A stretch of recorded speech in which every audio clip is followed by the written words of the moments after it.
Bonjour, bienvenue sur ce nouvel épisode de podcast, je crois que c'est le 11e. Je suis Nathalie, By Night Création sur Facebook et sur Instagram, By Night tout court sur Ravelry. J'espère que vous allez bien. Je ne sais plus exactement depuis combien de temps j'ai pas enregistré, je crois que ça fait un mois, peut-être 3 semaines. Ça m'a paru long. Du coup, je viens de décider sur un coup de tête que j'allais vous retrouver. Je n'ai pas grand chose à vous montrer, mais je vais quand même. Voilà, on va faire plus court et puis c'est tout. Voilà, la nouveauté, vous la voyez autour de moi. Je suis dans mon atelier. Bon, vous avez suivi l'évolution au fur et à mesure sur Instagram. Merci pour tous vos commentaires. Effectivement, j'ai une très très belle vue par là. Là-bas, tout ça. C'est la vue sur le jardin. Voilà, cette pièce ne servait à rien. Elle est trop petite pour y installer un petit salon ou quoi. On n'en faisait rien. Donc maintenant, j'ai tout à portée de main, c'est le bonheur. Mon téléphone, il est confortablement installé sur ma machine à coudre. À côté, j'ai ma surjeteuse à laquelle je n'avais pas su toucher depuis plus d'1 an parce qu'elle était sous des piles des montagnes de tissus. À certaines, j'ai envoyé la photo de ma salle à manger juste avant de commencer à emménager tout dans cette pièce-ci. Donc j'étais juste là, j'ai déménagé de 3 mètres, mais voilà, celles qui ont vu la photo savent combien il était dramatiquement urgent que je déménage et que j'ai mon espace. Et c'est un vrai bonheur d'avoir tout au même endroit parce que toutes mes affaires étaient dispersées dans 4 pièces différentes dans la maison. Là où je pouvais, dès qu'il y avait un petit coin dans une armoire, hop, les boutons, hop, les zips, hop, un peu de tissu, voilà. Maintenant tout est au même endroit. C'est super. J'y passerai bien mes journées entières. Tout est à portée de main dans les tiroirs. Enfin voilà, c'est du pur bonheur. Voilà, mais j'ai même pas expliqué. Donc ce podcast parle tricot, couture, normalement teinture. Mais alors voilà, l'autre raison de mon calme de ces derniers temps, c'est que j'avais plus de laine à teindre. J'ai fait une très très grosse commande. Elle s'est perdue. Le truc, voilà, le site de tracking n'a jamais enregistré quand ils ont été le chercher chez le fournisseur. J'ai attendu patiemment une grosse semaine, 2 semaines. Normalement, ça met 48 heures à arriver. J'ai recontacté le site qui s'est renseigné, ça a encore pris 1 semaine pour finalement décider qu'il me renvoyait ma commande. Ouf, surtout que j'avais des commandes en attente. Et puis ça s'est reperdu. Parce que soi-disant, mon magasin était fermé selon le livreur 3 fois d'affilée alors que j'étais chez moi. Enfin voilà, c'est un peu frustrant. Et finalement, j'ai quand même réussi à récupérer ma laine, donc je revis un peu, mais donc du coup maintenant je dois mordancer tout et tout. Puis on a eu des week-ends un peu chargés. J'ai fait le dernier marché artisanal de la saison le week-end dernier. Qui dit marché dit pas le temps de faire une teinture. Et donc maintenant, voilà, j'ai enfin un peu le temps pour moi. J'ai de la laine, j'ai du tissu, j'ai un espace magnifique, mais et j'ai strictement pas grand-chose à vous montrer, mais voilà, ce sera pour les prochaines fois. J'espère que tout le monde va bien. Donc, ouais, moi j'ai la pêche, hein. Un petit coup de mou moral, mais ça c'est parce que je suis une fille. J'ai l'impression pour le moment que je tourne un peu en rond et que j'ai du mal à mettre les choses en place, mais c'est peut-être parce que justement, mon dernier marché s'est très très mal passé. Il n'y a pas eu un chat. Les commerçants qui environnaient la place sur laquelle on était installés n'ont absolument pas autorisé qu'on mette des affiches et tout. Donc il n'y a pas eu de passage, il n'y a pas eu d'acheteur. Ça, plus le fait de ne pas pouvoir avancer sur tous mes projets de teinture et d'être un peu coincée, on fait que j'ai pas fait. Voilà, je suis en manque de réalisation et de concrétisation, mais voilà, maintenant j'ai mon prochain marché, il est fin août. Je pars pas en vacances cet été, on part en septembre. Donc j'ai plein de temps pour moi, pour mettre toutes mes nouvelles idées en place et continuer à atteindre. Puis c'est le moment, hein, les plantes sont là, donc voilà. Mais je vais commencer quand même par parler tricot. J'ai un projet fini, vous l'avez vu sur Instagram et sur Ravelry. C'est mon gilet bret d'Arlon de Christelka. Je vous remonte le patron. Et le voici. J'ai pas pris les étiquettes. Il est tricoté. C'est un peu palichon. Hein. Il est tricoté en fil. Un de mes fils que j'ai teint avec de l'hibiscus. Donc c'est la Star Sock. Je vais essayer de voir si je sais avoir un peu mieux la couleur. Non, il est plus verdouillant que ça. Bon voilà, c'est une couleur très très délicate. Il est un petit peu froissé, je le mets tout le temps. Parce que il fait chaud pour le moment, mais le matin, je pars travailler très très tôt, je pars vers 6h30 et en général là, il faut encore quand même que entre 10 et 15 degrés. Donc j'ai le petit gilet juste pour le temps que la chaleur arrive. Voilà, je peux le passer en fait, c'est peut-être plus simple. J'ai tricoté la taille M, parce que je l'ai déjà fait 2 fois, hein, je vous l'avais raconté. Et la taille M, c'est ce qui me va, parce que le dos, je fais une taille M. C'est devant que je fais du XL. Il a le même défaut que les 2 précédents, la bordure roulotte. Je me suis rendu compte qu'en fait, sur toutes les photos de Ravelry, et voire même sur les photos du patron, la bordure roulotte, moi, ça me choque pas. Je trouve ça, voilà. Elle se devine, elle est délicate. Et donc, le truc qui est canon, évidemment, c'est cette... c'est vilain, ça. Le petit bout d'un manche. C'est cette dentelle. Et voilà. J'aime comment les raglans sont montés. Je trouve ça d'une délicatesse incroyable. Je trouve qu'il y a plein de petits détails qui font qu'il est vraiment très, très réussi. C'est vraiment un très beau patron. Voilà, la manière dont on fait la bordure avant de relever les mailles. La manière dont on relève les mailles, ça crée un espèce de petit boudin. On a un truc super propre à l'intérieur. Bon, comme d'habitude, il va vouloir faire le point sur moi. Il y a encore juste à la fin, on accomplit encore un tout petit truc. Je ne donne pas les détails, évidemment, qui fait qu'on a un joli arrondi au bout des pans. La construction est beaucoup moins, pour ceux qui ont fait le vitamine D, elle est vraiment beaucoup moins monotone. Parce que on n'a jamais l'impression d'avoir des tonnes de maïs sur les aiguilles, à part peut-être pour la bordure à la fin. Mais oui, parce qu'on retrouve la même dentelle que dans le dos, ici, dans le bas. Je ne vois même pas si vous voyez quelque chose. On la retrouve aussi au bout des manches. Bon, mes manches, les manches, on les termine par 3 rangs point mousse. Ça roulotte un peu. C'est un peu trop large. J'aurais peut-être dû le faire avec une taille d'aiguille en dessous. Je l'ai tricoté en 3,5. Je pense que c'est ce qui est préconisé par le patron.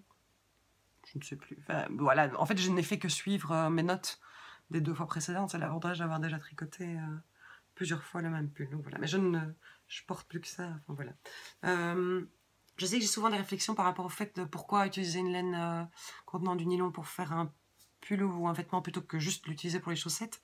Personnellement, je crois que je préfère, dans le sens où le nylon seul, il ramollit, il se détend. Le fait que le nylon seul, le mérinos seul. Et c'est hallucinant parce que quand je réécoute, je me dis, voilà, j'ai dit n'importe quoi, j'ai dit n'importe quoi. Et il n'y a jamais personne qui tique sur le fait que j'utilise le mot laine, ou utiliser le mot aiguille, utiliser le mot gilet, utiliser le mot chapeau. Non, enfin bon. Mais, et comme j'ai la flemme de mettre tous des petits sous-titres pour m'excuser parce que ça prend un temps fou et que c'est pas gai, voilà, je continue à avoir l'air de raconter des bêtises. Donc je trouve que le fait d'avoir le nylon dans le mérinos va faire qu'il va moins se détendre, il va garder complètement sa forme. Il a presque pas bougé au blocage. Bon, voilà, je le savais, j'avais fait un échantillon, je connais ma laine, mais tout ça joue, à mon avis, voilà, le fait qu'il y ait du nylon. Là, la couleur est pas mal, c'est un peu moins clair, quoi. Mais voilà, mon seul et unique objet terminé que j'ai à vous montrer. Bon, c'est de longue haleine, hein. J'ai passé un mois dessus en ne faisant pas grand chose d'autre. Mais voilà, j'ai mon gilet tip-top pour l'été et il va me servir très très très très très souvent. Voilà, c'est pour ça. Youpi, donc le Bray d'Arlon de Crystal K. J'étais surprise parce que moi j'étais convaincue que c'était un gilet qui avait été fait des centaines de fois sur Ravelry et en fait on n'est pas si nombreuses que ça. Surtout moi 3 fois déjà. J'augmente les statistiques à moi toute seule. Mais n'hésitez pas à foncer, c'est vraiment vraiment un top patron quoi. Et je suis pas pistonnée ni sponsorisée. C'est pas parce que c'est une compatriote, mais donc voilà, c'est foncez si vous voulez un petit gilet top très élégant et super pratique. Donc voilà, ça c'est le seul et unique objet terminé. Après, j'ai quelques en cours, pas grand chose, parce qu'en fait, je participe à mon premier test de ma vie. Et donc, je peux pas vous le montrer, mais je suis un peu en monoprojet dessus depuis 15 jours parce que le test est super urgent et le délai est super court. J'ai fait à peu près 2 tiers. Je vais peut-être juste vous montrer la laine. J'utilise mon fil rainbow naturel. Voilà, c'est... parce que j'avais envie d'en faire quelque chose. J'adore sa douceur, j'adore sa délicatesse, je trouve qu'il est parfait pour l'été. Et je l'aime tellement tel quel. Il faut que je me cache derrière. Non, il n'y a pas moyen, hein. Je ne peux pas faire la mise au point de près. Tant pis pour vous, moi je le vois de près. Et bah voilà, mais c'est tout ce que vous enverrez. J'ai fait les 2 tiers à peu près. J'espère. C'est un test qui utilise aussi 1200 mètres de fil. Et, ah oui, mais je même pas. Je dis jamais, j'oublie tout le temps, je donne pas les données techniques. Pour le Bray d'Arlon, j'ai utilisé 1200 mètres, je crois qu'il me reste, je l'ai pas prise, elle est juste là-bas. Hein. Il doit me rester 6 ou 7 grammes de fil.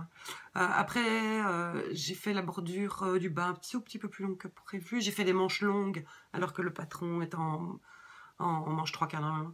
J'ai réussi de nouveau à revenir en arrière et à digresser. Donc, en fait, le problème, c'est que quand j'ai fini un truc, là, ça fait 15 jours qu'il est fini, il est sorti de ma tête effacé, donc c'est difficile de revenir dessus après. Je sais pas, comme je sais que beaucoup de podcasteuses, justement, parlent de tous ces détails, de combien de mètres, combien de grammes, quelle marque d'aiguille ils ont utilisé, tout ça. Je sais pas si vous avez besoin de savoir ce genre d'informations ou pas. Après, ceci dit, je peux toujours... j'ai mes notes, donc souvent on me pose des questions par Ravelry ou par message privé Instagram, et alors là, je vais regarder mes notes et je peux répondre avec le patron sous les yeux ou avec mes notes sous les yeux. Mais donc voilà. Mais donc, le test en cours, 1200 mètres de fil, mes pelotes font 365 mètres. Comme le test veut 1200 mètres, je vais utiliser plus que 3 pelotes. J'ai grammé, j'ai pesé le nombre de grammes qu'il me faudrait pour arriver à ce qu'il faut. Et donc voilà, j'espère, à mon avis, pour le prochain épisode ou peut-être le suivant, parce que c'est quelque chose qui se passe en juillet. Donc voilà, je verrai quand je peux vous le montrer. Mais ça me monopolise beaucoup. Et donc du coup, j'ai carrément mis de côté le châle précédent qui était en cours, mais sur lequel j'avais déjà pas mal avancé. C'était...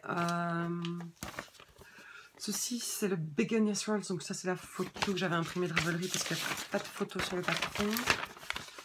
Le Beginner's World, qui est un padron gratuit sur Ravelry, voilà, que j'adore. Enfin, je trouve ça complètement dingue comme construction, ça m'intriguait, j'avais envie de comprendre. Pour lequel j'avais acheté la Manos del Uruguay. Je sais pas mes étiquettes, hein, mais voilà, j'ai tout sous la main, c'est magique.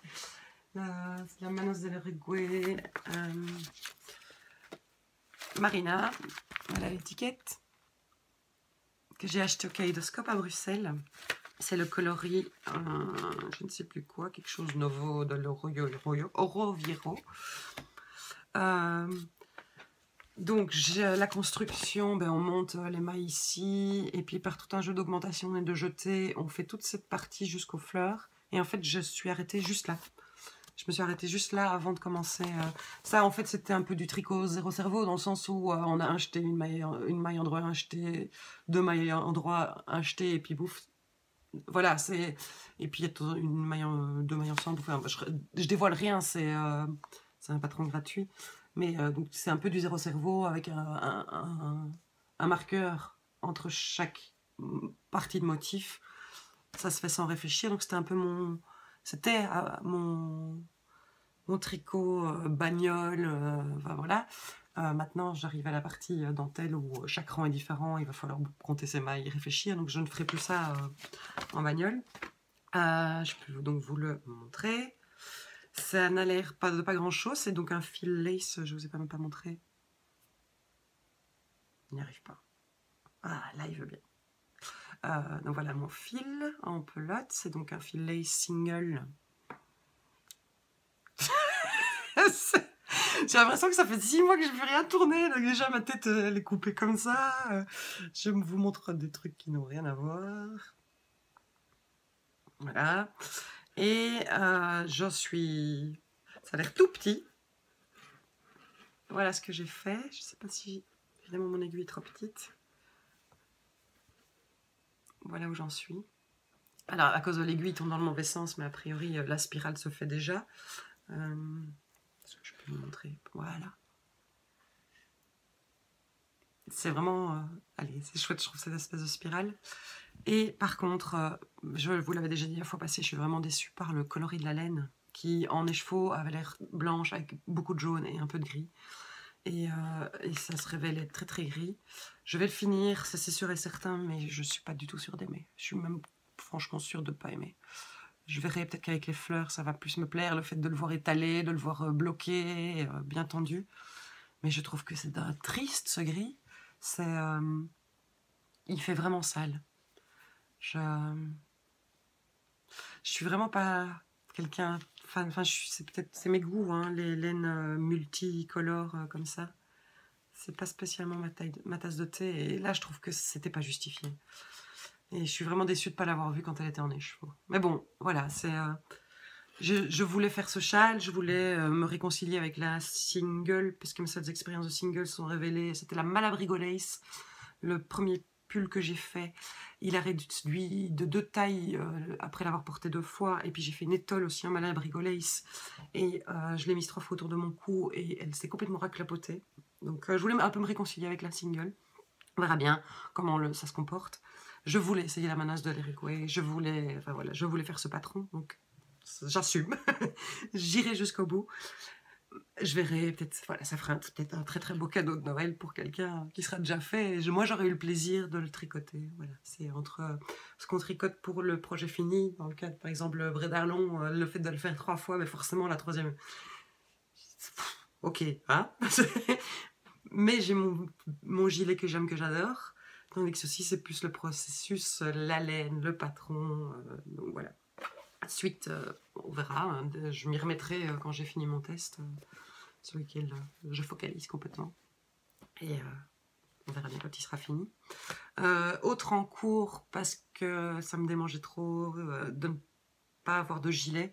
J'ai quand même fait un tout petit bout parce que j'ai vraiment envie de l'avoir très très rapidement aussi. Je vous l'ai montré, c'est ce gilet là qui est le patron, c'est le Sumilé de Eri TML. Je sais que Rachel Seysier-Pas l'a commencé aussi. Et je le fais en laine lace de ma propre production. Là, vous avez presque la bonne couleur. Il est un tout petit peu plus orangé que ça. Donc, je vous avais dit que j'avais hésité entre plusieurs couleurs. Finalement, j'ai écouté la couleur qui a eu le plus de likes sur Instagram et que mon chéri préférait. Donc, c'est complètement dingue parce que c'est une pelote de fil lace de chez Lace. C'est un 2 brun. C'est vraiment très très fin. Et donc, c'est 100 grammes, mais c'est 1200 mètres. Et donc, avec ceci, je vais avoir un gilet comme ça. Taille L, parce que je fais le L. C'est un modèle japonais. Je sais que les modèles japonais ont tendance à tailler petit. Je le sais de mon expérience en couture. Je déplore un truc, c'est que la taille les mensurations ne sont données que en circonférence totale du buste, ce qui n'a pas d'intérêt puisque c'est un gilet. Enfin, à mes yeux, c'est que j'ai besoin de connaître...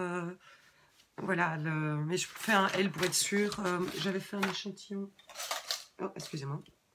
Parce que je ne sais pas où j'ai mis. Ah, bah il est peut-être bêtement ici. Ouais. J'ai fait mon échantillon. Il est juste en largeur. Il est un peu plus petit en hauteur. Donc, j'espère que ça ira. Je ne voulais pas changer de numéro d'aiguille pour la simple raison, déjà qu'il est juste en largeur et que finalement c'est ça qui compte. Et qu'aussi, parce que la longueur, j'imagine, je peux rajouter 10 rangs, je peux rajouter 20 rangs. À mon avis, je vais faire la construction qui se construit par le haut. Je vais faire la construction au maximum de ce que je peux peut-être, puis passer aux manches comme d'habitude, faire les manches de la longueur dont j'ai envie. Enfin non, ce ne sera pas les longueurs dont j'ai envie, puisque je vais faire ce modèle tel qu'il est, avec les manches un peu évasées, manches 3/4, parce que je trouve que là, ça s'y prête vraiment très très bien, surtout que c'est un modèle tellement léger. En fait, ça va être comme poser une étole ou un châle sur ses épaules pour l'été, quoi. C'est vraiment pas, c'est pas un vêtement, c'est un bijou. Je raconte n'importe quoi. Donc voilà, mais donc mon échantillon est un... Donc je vais faire le montage jusqu'à la séparation des manches, peut-être mettre le corps en attente, faire les manches. Et puis après, j'irai au bout du corps. C'est comme d'habitude, hein, j'ai pas lu... Il arrête pas de vouloir s'enfouir. Hein. J'ai pas lu le patron de A à Z au début parce que je me dis que moi j'ai besoin de visualiser au fur et à mesure. Ça lire, ok, c'est super. ça ne m'explique rien, ça ne me donne rien comme... donc je lis au fur et à mesure et je découvrirai au fur et à mesure comment il se construit. Mais donc voilà, mon échantillon. Donc je n'ai pas changé de numéro d'aiguille aussi parce que justement comme c'est un fil lace tricoté en déjaugé, je vais pas le faire plus aéré que ça, quoi. Hein. Des aiguilles 3,75, j'en ai pas. 3,75. 4 mm, ça sera beaucoup trop grand. Je peux l'utiliser pour faire... On peut l'imaginer pour un châle, mais pas pour un gilet. Ça risque de se déformer à l'usage. Donc voilà. Et donc je vais vous montrer l'énorme évolution que j'ai faite jusqu'à présent. Le gilet se commence... Ça, je vais vous montrer sur la photo. Il se commence par la bande ici, du col. Et puis alors après on vient avec tout un système de remontage de mailles, d'augmentation, on va venir construire tout le reste et on commence la dentelle du dos après avoir relevé ces mailles là. Et donc je suis très exactement à ce stade là. Donc j'ai fait, est-ce que je vais y arriver? mon rectangle, qui me paraît fort étroit, mais l'échantillon a un tout petit peu bougé, donc si je tire dessus, ben, j'aurai le haut de ma largeur d'épaule. Bon, j'ai des fils dans tous les sens, j'ai une grosse angoisse, c'est que forcément il y a un moment, faut couper le fil, puis il faut remonter des mailles, puis ci, puis ça, donc on a des fils. Alors rentrer des fils de manière discrète et élégante dans du fingering en... Oh, zut, j'ai oublié de désactiver le wifi, alors je veux des notifications Instagram qui apparaissent. Pardon, j'étais distraite. Donc rentrer les fils discrètement par exemple dans une petite bordure, dans un truc en fingering sur fingering, non déjaugé, il y a moyen de le faire discrètement. Je trouvais que ça, je sais pas encore très bien comment je vais faire pour pas qu'on les devine. Surtout qu'à cet endroit-là, j'en ai 2 ou 3. Mais voilà, c'est dû à la construction, je verrai bien. Et donc, je raconte n'importe quoi, ça se tient dans ce sens-là. Vous avez le haut, la bordure du haut, le rectangle. J'ai relevé les mailles comme c'est que c'est marqué. Mes marqueurs ici indiquent l'épaule. Et puis il va y avoir des augmentations. Et puis on va commencer. Bon, et pareil, hein, c'est toujours mon problème de relever les mailles proprement. Alors en plus avec un fil dentelle, j'espère que ça sera pas trop choquant. Et donc entre ces 2 marqueurs-ci, j'ai fait les 2 premiers rangs du motif. Vous n'en voyez rien du tout. C'est juste un système de côte torse pour le moment. Mais donc voilà, j'avais besoin de commencer autre chose que... Voilà, j'ai fait ça en 2 soirs, je crois, pour dire de ne pas avoir fait que le test sur lequel je suis occupée. Mais voilà, je suis curieuse, j'ai envie de continuer. Et donc voilà, vous en saurez plus la prochaine fois. Et 3 en cours, c'est beaucoup pour moi en fait. Hein, c'est vraiment... C'était presque un montage de mailles caprice. Voilà, je sais que moi, personnellement, je trouve que ça sert à rien d'avoir plusieurs en cours parce qu'il n'y en a aucun qui avance. J'aime bien faire un projet de A à Z. Enfin voilà, vous le savez, avoir genre un pull, un gilet et un châle et une paire de chaussettes que voilà, pour le moment, j'ai vraiment toujours pas envie de chaussettes. Vous les voyez, mes laines à chaussettes, elles sont rangées là. J'en ai pas tant que ça. Hein. Franchement, hein, tout mon stock de laine est là. Je suis sage, hein. À part ma montagne de reste, j'avais envoyé une photo à Caladiel cette semaine parce que comme je suis toujours un peu stressée du pet et que je trouve que le patron, il faut toujours souvent 200 mètres, 300 mètres de trop par rapport à ce qu'on utilise pour du vrai, ou alors je tricote de manière à utiliser à l'économie. Mais donc j'ai beaucoup tricoté de drops et donc j'ai une montagne de 1, 2, 3 pelotes de alpaga ou de c'est un peu comment ça s'appelle celle qui est alpaga silk machin, ou d'un peu de lima ou de la puna. J'en ai ouais, j'ai un gros sac comme ça. Mais c'est pas voilà, mon stock de laine il est là. Voilà les trois cases que vous voyez là. C'est vraiment c'est sage hein. Hein et ceux qui sont dans la case cette case là, c'est ceux pour lesquels j'ai déjà un projet prévu. Et puis ça c'est de la laine à chaussettes. C'est difficile comme exercice, je suis pas faite pour la météo moi. Et alors ça c'est que la Connie, je vous avais montré dans je ne sais plus quel épisode que j'ai acheté sur un site ukrainien là, de mémoire. Non pas spécialement là j'ai pété un câble, mais les frais de port n'augmentant pas au fur et à mesure où je remplissais mon panier, c'était tellement peu cher. Mais je vais faire ça sera pour l'automne et l'hiver, c'est de la laine qui gratouille un peu, et ce sera pour des pulls un peu plus épais. J'ai envie de faire un jacquard, j'ai envie de faire... Tout est là parce que j'ai de quoi faire 1, 2, 3, 4, 5, 7 pulls, je crois. Voilà. Ou faire des cadeaux, on verra bien. Mais bon, des cadeaux en pull qui grattent, je sais pas si ça plaît. Bref, je digresse hein, de nouveau. Donc, ben voilà, j'ai fini. J'ai plus rien à vous dire. Allez, salut. Je peux juste parler de 2 petits projets à la con parce que j'ai changé d'avis depuis la fois passée. C'est pas, vous avez vu sûrement que Nadia Crétin de chaîne fêtait son anniversaire cette semaine, elle a eu 40 ans, petite jeunette, et donc elle a sorti un patron de châle pour l'occasion, le Cosmic Girl, et elle organise un cal du 1er juillet au 31 août sur le Cosmic Girl, et donc j'avais super envie d'y participer, donc du coup, les 2 laines que je vous avais déjà montré, la Air de Lune. Oh, c'est génial, vous avez exactement la bonne couleur. Pourtant, c'est pas facile. Hein. C'est une aubergine tellement foncée. La Air de Lune et la ITLG que j'avais prévu pour faire un autre de ces châles, ben finalement je vais... Voilà, du coup ça va ressembler fort au sien. Mais je me dis que ça peut vraiment... comme je veux les tricoter ensemble, tant qu'à faire, je vais les utiliser pour faire le Cosmic Girl. Et alors, je vous avais aussi montré que je comptais refaire un Dr. Jekyll et Mr. Hyde avec cette laine Piraten Vol et ces écheveaux de mohair de l'atelier Fibre et Laine. Et alors, je me suis acheté le Laine Magazine. Il sent bon. Vous sniffez vos bouquins, vous? On a eu un grand débat un jour à un marché artisanal parce que j'ai besoin de sentir, dès que j'achète, dès que j'ai quelque chose en papier, je dois le sentir. J'ai besoin de sentir l'odeur. Il y a des livres que j'ai pas envie de lire juste parce qu'ils sentent l'encre d'imprimerie, qu'ils sentent pas la bonne encre, qu'ils sentent l'encre cheap ou le papier pas beau. Ou le... bah, c'est peut-être mon côté graphiste aussi, je suis vraiment très sensible à tout ce qui est papier. Et parce que je suis une vieille et que je suis une graphiste papier et que voilà. Et donc voilà. Et donc j'ai acheté le Laine Magazine. Et donc je voudrais faire le châle de Andrea Mori dedans, qui est dedans, le Birds of Feather, qui est un... J'ai pas du tout assez de laine, je verrai bien...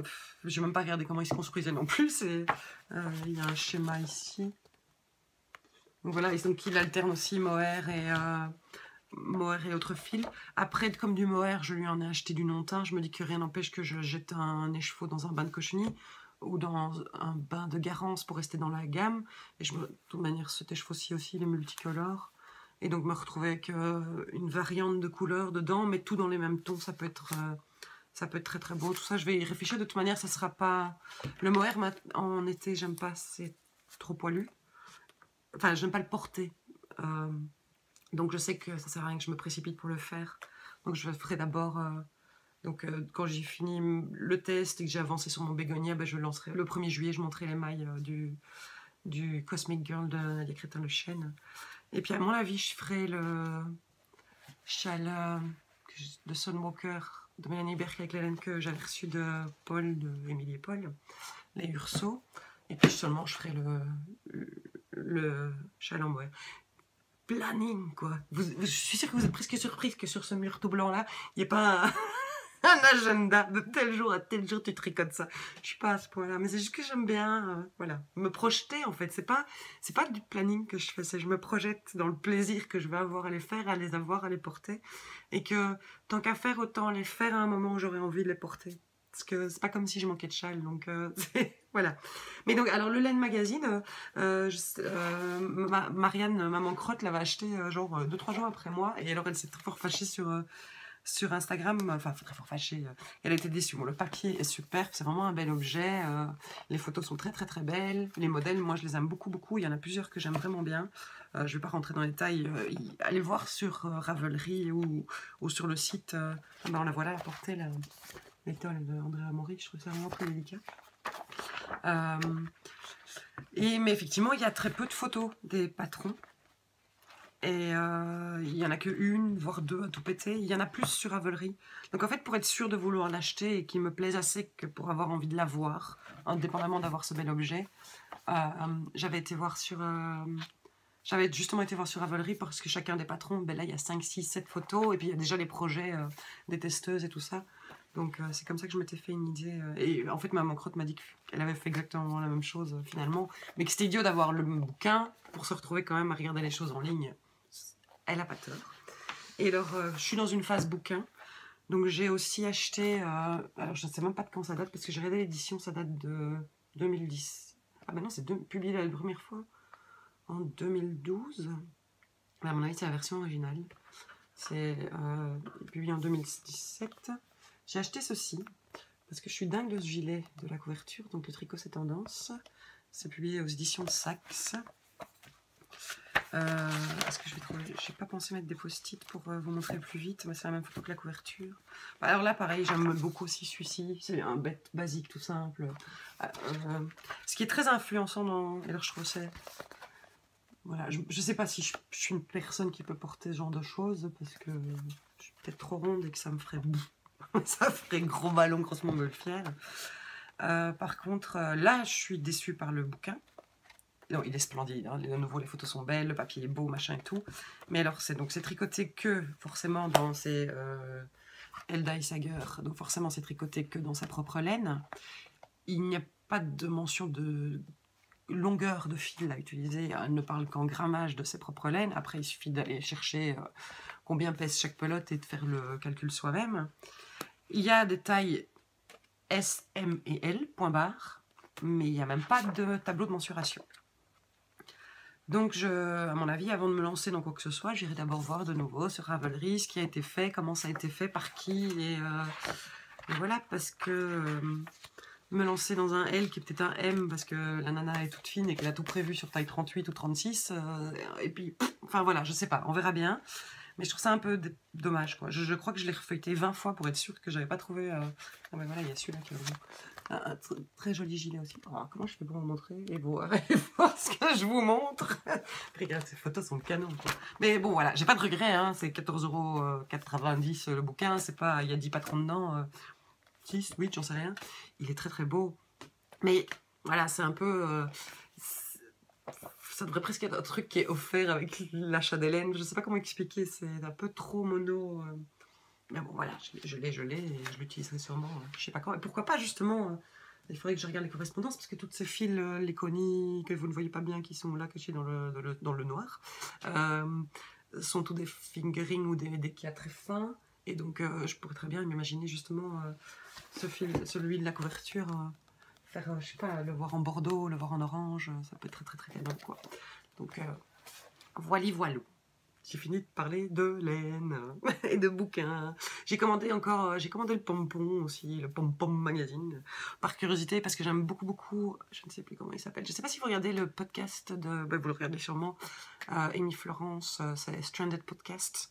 Elle est en train de le tricoter, une espèce de petit truc crop avec un fil de mohair et un fil fingering, forcément ça me botte très fort et je trouve qu'il est très joli. Donc voilà, et puis je me dis j'avais envie d'avoir un Pompon magazine à moi toute seule, voir de quoi il s'agit. Donc on verra bien. Et alors j'ai commandé le numéro 18 aussi. Ah mais en plus je l'ai imprimé parce que il n'existait plus en version papier. Parce que dedans il y a un gilet, non je suis complètement dingue. Et il est sous la main, je vais me lever, je vais aller le chercher. Hein. Le 18 c'est celui-ci. Je suis une fille papier, hein, j'imprime tout, hein, j'imprime tout. Alors voilà, je tombe directement dessus presque. Ce pull-là me rend dingue. De nouveau, je sais pas du tout si ça peut aller à ma morphologie. Je pense que justement, si je le fais pas trop long, ça peut être pas mal. Je le trouve vraiment canon. Peut-être en creusant un peu la collière, mais à mon avis, c'est pas possible vu sa construction. Mais bon, une note après, je suis pas toujours obligée d'être décolletée. Mais donc voilà, mais c'est à cause de ce truc-là. Et j'ai acheté aussi... Oh, je vous les montrerai quand je les aurai, c'est plus simple, parce que je ne les ai pas, parce que alors, je les ai commandés il y a le 1er juin, hein, donc nous sommes le 16 juin, donc il y a 16 jours, et j'ai toujours rien reçu. J'ai déjà reçu 3 fois un mail pour me dire que ma commande était bien passée. Donc voilà, je me suis dit que lundi, si j'avais rien reçu, j'allais renvoyer un mail pour dire « Eh oh les gens, je veux mes bouquins !» J'ai commandé directement sur le site de Pompom. Donc voilà, pour parler laine. Et puis là, je viens de parler de podcast, donc vous voyez, j'ai décidé sur un coup de tête d'enregistrer. J'ai pas fait de liste de ce dont je voulais parler. Je voulais absolument parler d'un podcast que j'ai découvert il y a pas longtemps. Je m'étais dit que j'allais commencer par ça, j'ai oublié. Il s'agit de Dunkelgrün. Donc c'est Dunkelgrun. Ça veut dire vert foncé en allemand. C'est une zurichoise. Je crois que c'est une Autrichienne qui vit à Zurich, mais qui fait un podcast en anglais. Elle est une petite nénette qui doit avoir 25 ans. Excusez-moi, je mange du cheveu. Elle a une connaissance de la fibre, de la laine. À mon avis, elle est tombée dedans quand elle était petite. Elle coud, elle tricote, elle crochette, elle file. Je me demande si elle tisse pas aussi. Elle teint, mais avec des plantes et avec les pigments. Elle fait du patchwork. Elle a un univers extrêmement coloré. Et alors, elle vient d'être diplômée en chimie. Et donc, elle a toujours des petites sections techniques, chimiques, sur qu'est-ce qui se passe dans la laine au moment où on la teint, de quoi sont composées les fibres de laine. Il ne faut pas un master en chimie pour la comprendre. Justement, elle fait ça super bien avec des petites animations et tout ça. Et elle fait à chaque fois une petite section. Elle en a fait une aussi sur des pochettes à aiguilles circulaires. Elle en a fait... Mais donc, je trouve son podcast est vraiment très intéressant, très beau. Ses projets sont très chouettes. Et alors, c'est complètement dingue de voir que... Enfin, pour le moment, elle est sur un projet où elle a acheté un pull en coton dans un magasin de seconde main, qu'elle a complètement détricoté.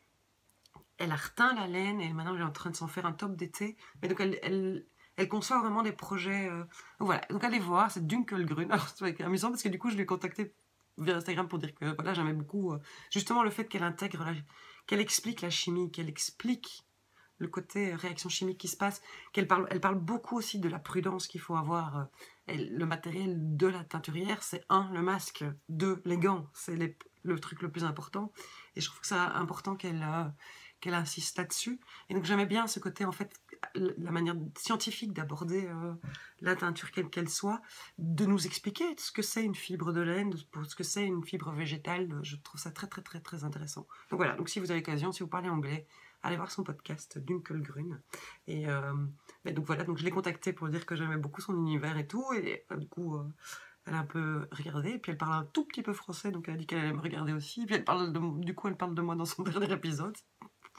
Enfin voilà, c'est très agréable, c'est très chouette. C'est une chouette rencontre virtuelle parce que, enfin voilà, c'est quelqu'un qui aime la couleur et qui aime la laine, la fibre pour ce qu'elle est. Et je trouve ça vraiment très intéressant. Et je m'étais dit qu'il fallait que je vous parle d'un autre podcast que j'avais découvert il n'y a pas longtemps. Et alors ben voilà, j'aurais dû prendre des notes. Ça, quand on décide sur un coup de tête, ça me reviendra peut-être. Je m'interromprai en plus, il y a une phrase pour parler d'autre chose. Voilà. Mais je n'ai pas de peinture, ou presque pas. J'ai pris 3 échevaux pour vous parler de teinture, pour vous dire de l'avoir fait. Parce que donc il me restait un tout petit peu de laine à teindre. Et donc j'ai cueilli la rhubarbe du jardin. J'ai récupéré les feuilles. Et donc je l'ai teinte. Mais alors j'ai vraiment fait traîner le processus pour que ça dure 2 semaines. Pour la simple raison que j'allais me retrouver sans teinture avec des week-ends où j'aurais pu avoir le temps de teindre. Donc j'étais frustrée. Et donc j'ai mis ma rhubarbe macérée dans de l'eau pendant 10 jours avant de la cuire. Ça pue, c'était une horreur. Je ne sais pas si vous avez déjà fait du purin de rhubarbe. C'est un très bon anti-limace pour le jardin. C'est une infection complète. Bon voilà, donc j'ai cuit ça. La maison, elle sentait mauvais. Heureusement, il faisait beau, on avait ouvert toutes les fenêtres. Enfin voilà. Et puis j'y ai plongé la laine. Et la laine, pareil, de nouveau. Enfin, donc je l'ai cuite. Et puis j'ai laissé refroidir et j'ai laissé de nouveau 5 ou 6 jours dedans. Mais après la teinture, la laine était beige, jouille, un peu jaunâtre, sympa, sans être exceptionnelle. Et puis finalement, voilà, vous avez la bonne couleur. C'est un peu moins jaune, mais... Oh, et je peux plus jouer avec ma lumière comme avant aussi, hein. Quand même, la lumière change un peu. Ouais, c'est parce qu'il fait sombre aussi. Il fait moins beau aujourd'hui. Mais ça marche plus mon truc. Ben voilà, mais donc je voulais juste vous montrer le résultat de ma teinture à la rhubarbe qui pue. Ah ben voilà, vous avez exactement la bonne couleur. Il faut que j'envahisse l'écran en fait. C'est un beige très jaune, et alors il y a des nuances dedans, un peu plus verdâtre, un peu plus... Enfin, c'est vraiment très sympa. Je suis très contente du résultat, j'en ai fait 5 chevaux. Et donc, voilà. J'ai parlé teinture.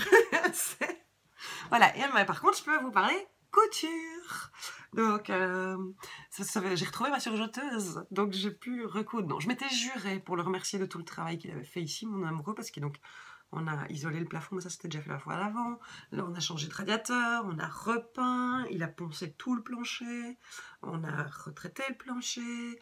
Qu'est-ce qu'il y a eu d'autre? Il a prévu de l'électricité. On n'a pas encore. Le seul truc qui manque encore, c'est les lampes.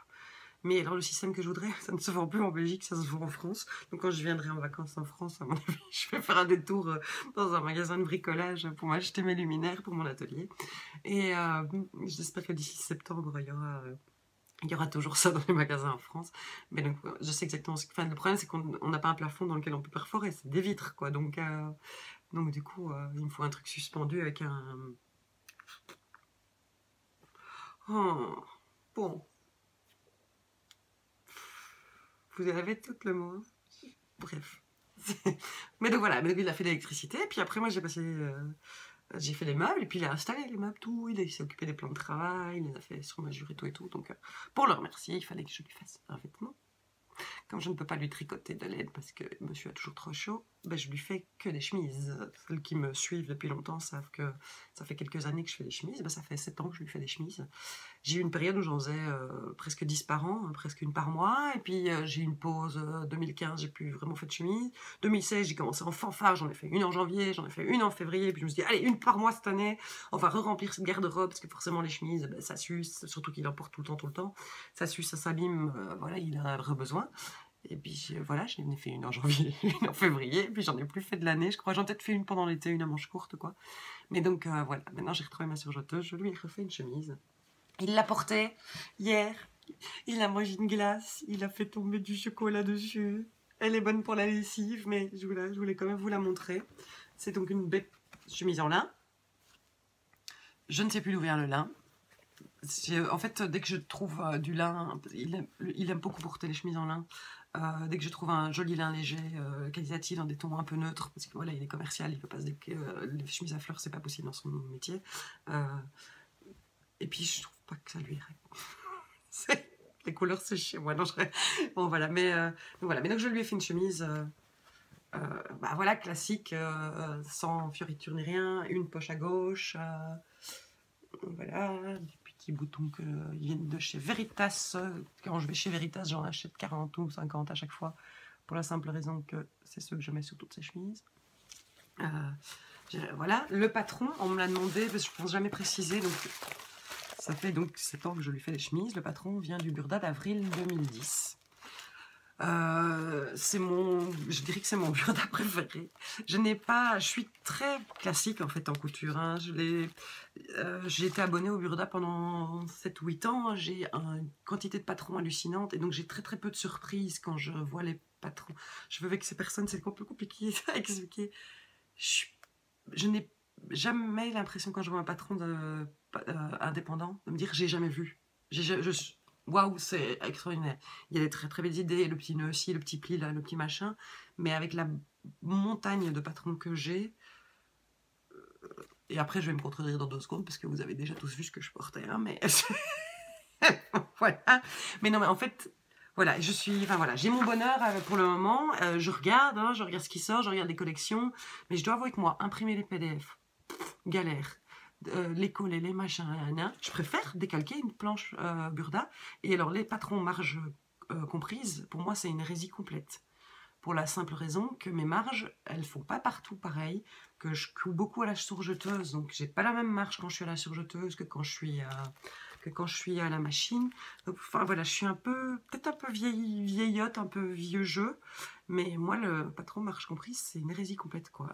Je dessine pas mes marges, hein, je décalque mon patron et puis je coupe autour, mais je sais ce dont j'ai besoin en fonction et je reconstruis presque déjà le vêtement au moment où je coupe les marges. Donc voilà. Mais donc le Burda 2010. Le patron est là et je me souviens que donc j'avais mis dans un épisode précédent et on m'avait demandé aussi dans les commentaires de quel patron venait le chemisier que je portais, et c'est le même Burda, c'est ce chemisier-ci que je me suis déjà fait 4 fois je crois. Voilà, c'est pour ça que je dis que c'est mon patron préféré. Et en plus, il avait des articles. Donc, si un jour il a l'occasion de tomber dessus, il avait des vêtements pour enfants que j'ai beaucoup fait quand mes neveux et nièces sont nés. Des petits bloomers, des petits trucs comme ça. Je me suis énormément basée sur ce Burda. Il m'a beaucoup servi. Bon, bref, voilà. J'espère que c'est difficile à exprimer en fait.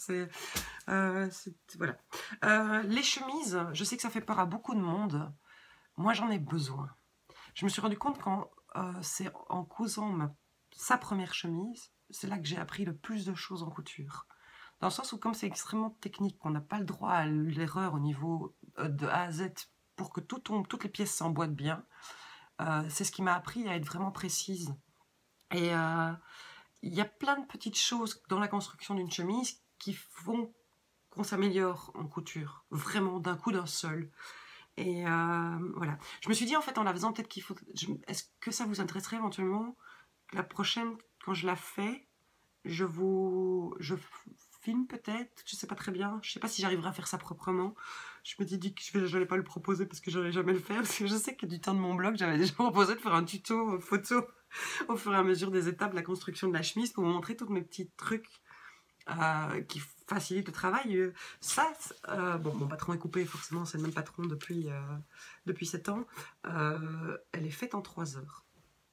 c'est pas énormément de boulot. Hein. Découper le tissu, thermocoller, repasser bien toutes les pièces.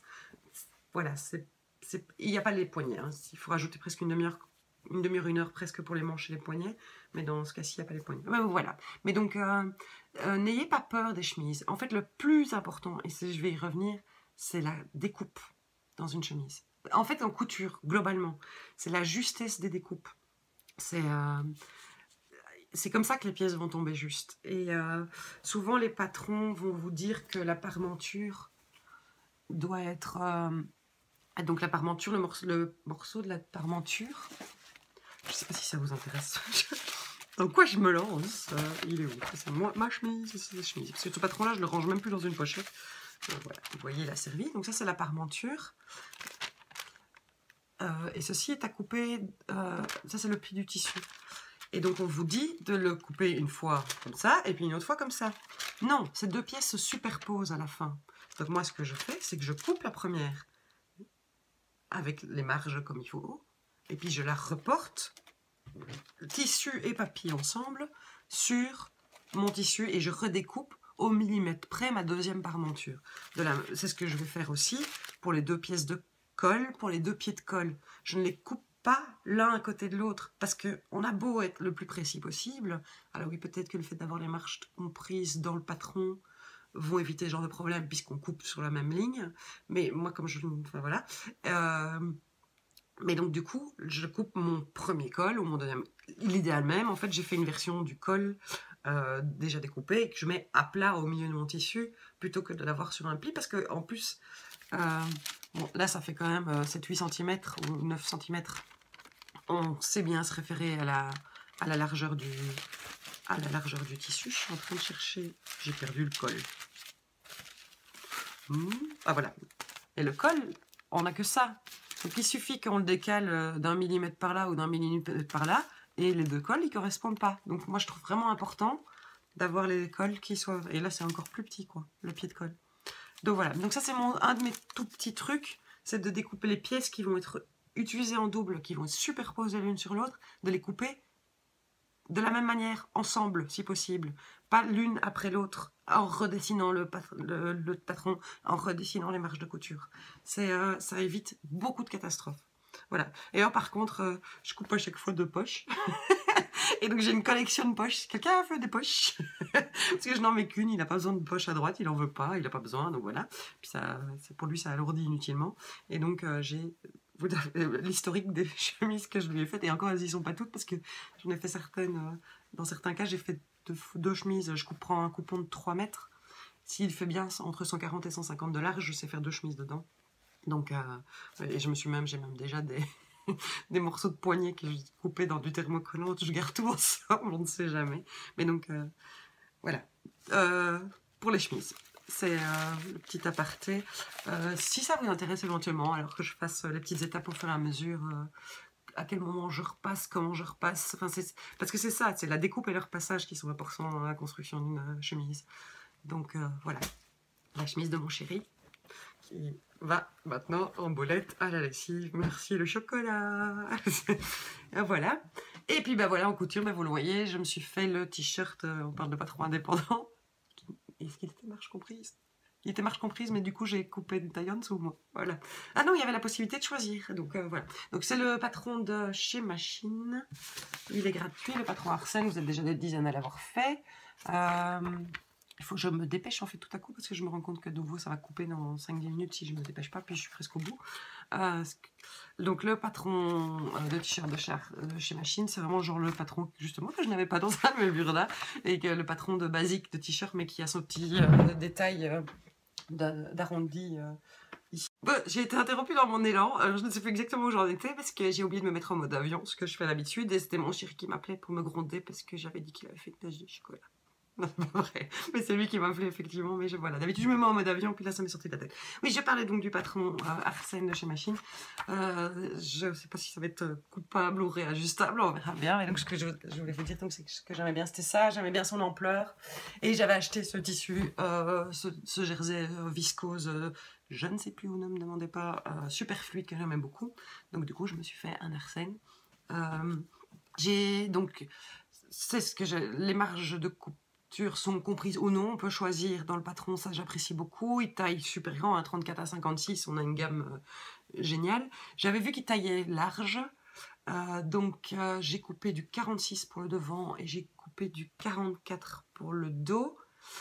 Et je n'ai pas fait de marge de couture en plus pour le dos. Enfin, celui-ci, oui.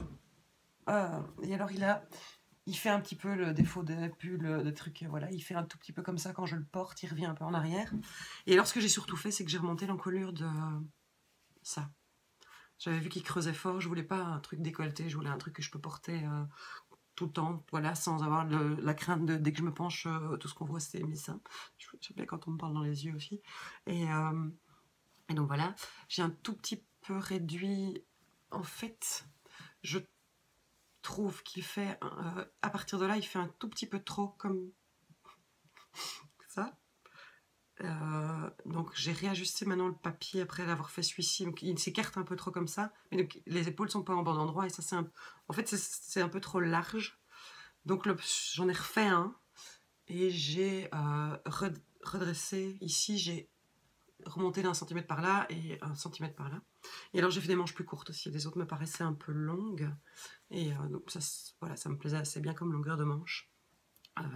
Bon, il fait les plis parce qu'il n'y a pas de pince, parce que mes seins sont pas au bon endroit, parce que voilà. Mais je suis vraiment super contente, je suis super bien dedans et ce tissu est vraiment canon. Et alors j'ai encore un bon mètre. Donc à mon avis, je me referai un petit top aussi dans ce tissu. J'aimais bien ce imprimé. Et il est vraiment super fluide, super chouette. Vraiment top. Et donc l'autre, je l'ai fait dans un tissu tout à fait improbable. C'est typiquement le tissu, parfois j'aime, parfois je déteste. Quand je l'ai acheté, j'aimais bien. Quand je l'ai reçu, j'aimais pas. Puis il est resté là. Puis il va complètement saturer à l'écran parce qu'il est rayé plus fleuri. Voilà le tissu. Il est plus épais, ça c'est du 100% coton, il est plus épais, un peu plus chaud, donc là, voilà, avec les températures qu'on a eues ces derniers temps, il est presque un peu trop chaud. Oui, on voit bien qu'il est juste imprimé. Mais sinon j'ai fait la même chose sauf que justement, et alors les manches sont encore un tout petit peu plus courtes parce que il ne faisait pas 140 de large et donc j'ai eu tout juste assez avec 1 mètre pour faire des manches de cette longueur là. Elles sont 2 cm plus courtes que les précédentes qui sont je crois 5 ou 6 cm plus courtes que celles d'origine. En fait j'ai les manches, celles-ci je les ai coupées, celles qui connaissent le patron dans la découpe, c'est un patron gratuit, je peux expliquer, donc on a la découpe de la manche et alors il y a un endroit où il conseille ou rallonger ou raccourcir et donc en fait je me suis arrêtée à cette ligne là et celles-ci sont encore 2 cm plus courtes, mais donc voilà. Mais donc mon deuxième arsène, le voili, le voilou, de nouveau avec le point arrondi dans le bas. C'est a priori, entre guillemets, la seule difficulté, en dehors du fait que c'est du jersey, que le jersey n'est pas jamais facile à coudre. Moi, j'ai toujours été traumatisée du jersey parce que sur ma première machine à coudre, qui était une Singer pas chère, que ma maman avait offerte il y a une quinzaine d'années, et sur laquelle j'ai fait des miracles, sauf que le jersey, elle ne gérait pas du tout parce que j'ai jamais réussi à gérer la pression du pied comme il fallait. Et donc le tissu n'était pas entraîné comme il fallait, il coinçait dessous. J'avais beau aussi, j'ai essayé avec, parce que j'ai cousu du polar, j'ai cousu plein de choses. Enfin, elle a fait des miracles cette machine. Mais le jersey, ça n'allait pas. Et en plus, il n'y avait pas la possibilité de mettre la double aiguille. Le fil, il n'y avait pas une petite languette de séparation à l'endroit où on vient ajuster sa tension quand on met son fil. Et donc les fils s'entortillaient et donc il y a toujours un moment où ça claquait et donc ça ressemblait à rien du tout et les finitions enfin voilà, je trouve quand même que la finition en double aiguille, en aiguille double, pas en double aiguille, ajoute vraiment quelque chose et puis c'est vraiment l'élasticité canon. Ouais, là on voit pas parce que j'ai à chaque fois recousu sur on voit pas l'effet que ça donne à l'intérieur, le zigzag que ça donne parce que je suis à chaque fois sur mes surjets. Bon, je ne sais pas vous montrer. Mais donc, quoi qu'il en soit, du coup, en fait, tant que j'ai pas eu ma machine plus récente, le jersey, c'était un peu tabou. Voilà. Je n'en cousais pas du tout. Et puis, il a fallu le temps que je réalise qu'avec ma nouvelle machine, il fallait peut-être la peine que je réessaye. Je sais que l'été passé, du coup, je me suis fait 10 ou 12 petits tops, petits t-shirts et tout. Voilà. Et donc, là... je vais pouvoir réutiliser toute ma montagne de jersey que j'ai, et puis j'en ai recommandé cette semaine. Faire des tops, des t-shirts, parce que j'ai plus beaucoup de hauts, j'ai beaucoup de jupes, et j'ai plus beaucoup de hauts convenables, puisque forcément, il y a un moment, les vêtements, ça s'use, et comme j'ai pas fait beaucoup de vêtements les 2 dernières années, et que j'en ai pas acheté, ou presque pas, j'ai plus rien à mettre. Donc voilà. Mais... voilà, un podcast encore plus décousu que d'habitude. J'avais vraiment rien à vous dire. Et puis, ça fait quand même 1 heure que je parle.